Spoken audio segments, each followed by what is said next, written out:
Story 1. The Craigslist Roommate. Emily had recently moved to a new city for a job opportunity and was in search of a roommate to share the rent of her spacious apartment. She turned to Craigslist to find a suitable candidate, posting an ad describing herself and her preferences for a roommate. Within days, she received a response from a person named Sarah. Sarah's email was articulate and polite, and she described herself as a young professional looking for a clean and quiet living arrangement. Emily felt relieved to have found a seemingly ideal roommate so quickly. They exchanged several emails, discussing their preferences, schedules, and interests. Sarah seemed friendly and considerate, and they agreed to meet in person to finalize the details. Emily felt fortunate to have found a potential roommate who seemed so compatible. The day of their meeting arrived, and Sarah arrived at Emily's apartment on time. She was polite, well-dressed, and appeared trustworthy. They chatted about their interests, and agreed to move forward with the arrangement. A few weeks later, Sarah moved in, and everything seemed fine at first. They respected each other's privacy, and their schedules rarely overlapped. But as the weeks passed, Emily began to notice some peculiar behavior.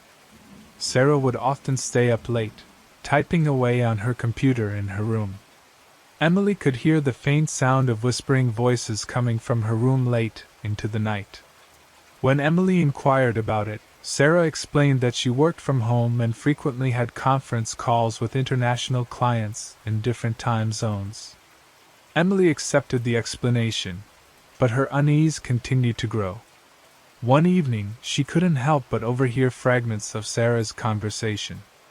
It was nothing work-related. Instead, it was a disturbing discussion about hidden secrets, dark desires, and an obsession with the occult. Terrified, Emily decided to investigate further. She waited until Sarah left the apartment one day and entered her room. What she found sent shivers down her spine. Walls covered in unsettling symbols, strange drawings, and a shelf filled with obscure, esoteric books. She immediately contacted the police, who arrived to investigate.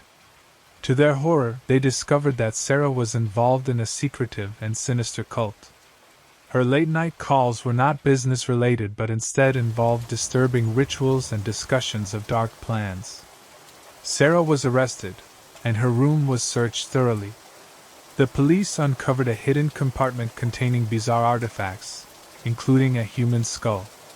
Emily couldn't believe the horror that had been unfolding right under her nose. Emily moved out of the apartment as quickly as possible, forever scarred by the chilling realization that she had shared her home with a dangerous and malevolent individual she had met on Craigslist. She vowed never to trust online classified ads again, haunted by the memory of her terrifying experience. Story 2. The Craigslist Job Offer. John had been struggling to find a job for months. His savings were dwindling, and the mounting bills were causing him sleepless nights. One day, while browsing job listings on Craigslist, he came across a posting that seemed too good to be true, a high-paying, work-from-home position with flexible hours.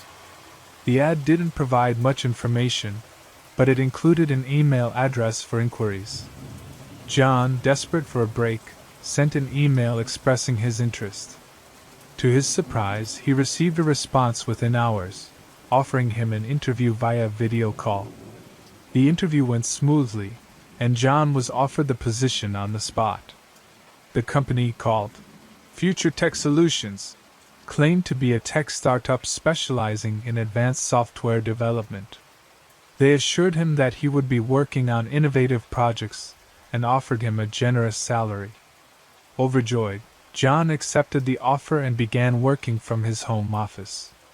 His tasks involved coding and programming, and he quickly became engrossed in his work. The paychecks arrived regularly, and he felt like he had finally found a stable job. However, as time went on, John began to notice some peculiarities about Future Tech Solutions. The company's communication was exclusively through email and video calls, and he never met any colleagues in person. The assignments he received seemed increasingly bizarre and unrelated to software development, involving encrypted messages and strange codes. One evening, while working late, John received a particularly unsettling assignment, an algorithm designed to predict human behavior in response to specific stimuli. The instructions were accompanied by cryptic messages about controlling minds and manipulating reality. Deeply disturbed, John decided to investigate the company further. To his horror, he discovered that there was no trace of Future Tech Solutions anywhere online. The website had vanished, and the email address he had been corresponding with was inactive. Realizing that he might have stumbled into something dangerous, John tried to resign, but his emails went unanswered. He grew paranoid, convinced that he was being watched, and feared for his safety. One night, as he was working late, John received a chilling email. It contained a video of his own home office, taken from an unknown source.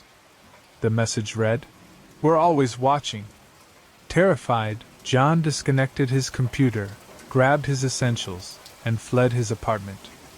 He reported the incident to the police, who launched an investigation into Future Tech Solutions.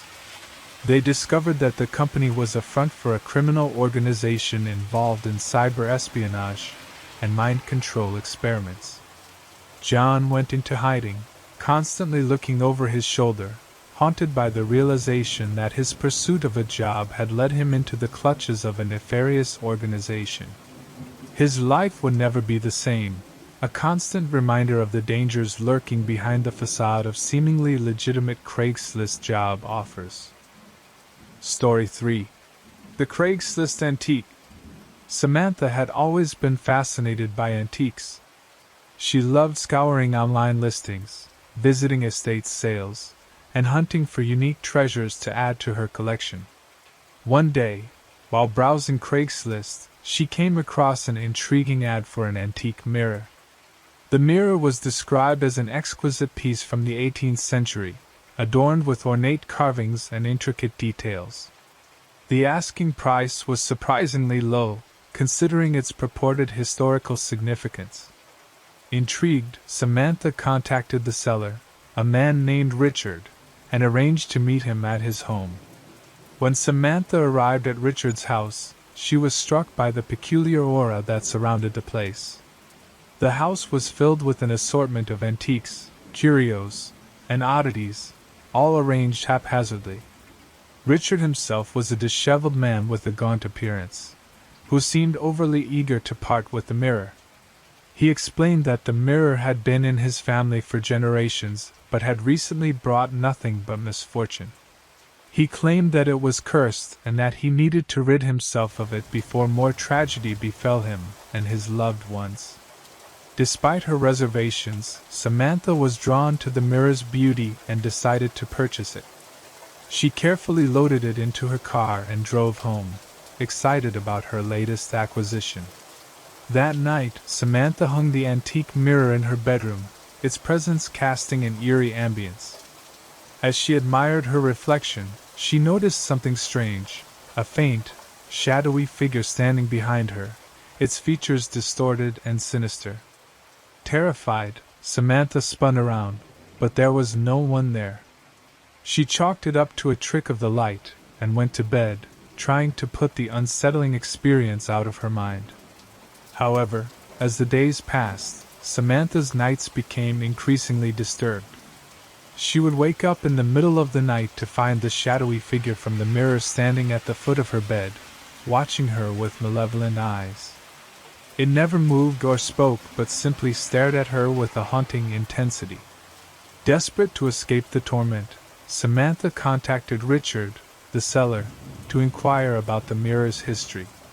He reluctantly revealed that the mirror had been used by his ancestors in occult rituals, and its curse was believed to be tied to a vengeful spirit that had been bound to it. Terrified for her safety, Samantha sought the help of a paranormal expert, who advised her to perform a ritual to break the curse. With their guidance, she conducted the ceremony, praying for the release of the vengeful spirit. As she completed the ritual, a cold wind swept through her room, extinguishing all the candles. Samantha closed her eyes, expecting the worst, but when she opened them, the mirror was empty. The shadowy figure had vanished. Relieved but shaken, Samantha removed the mirror from her home and sold it to a collector who specialized in cursed artifacts. She vowed never to underestimate the dark history that some antiques carried, a chilling reminder of the hidden dangers that could lurk behind Craigslist listings.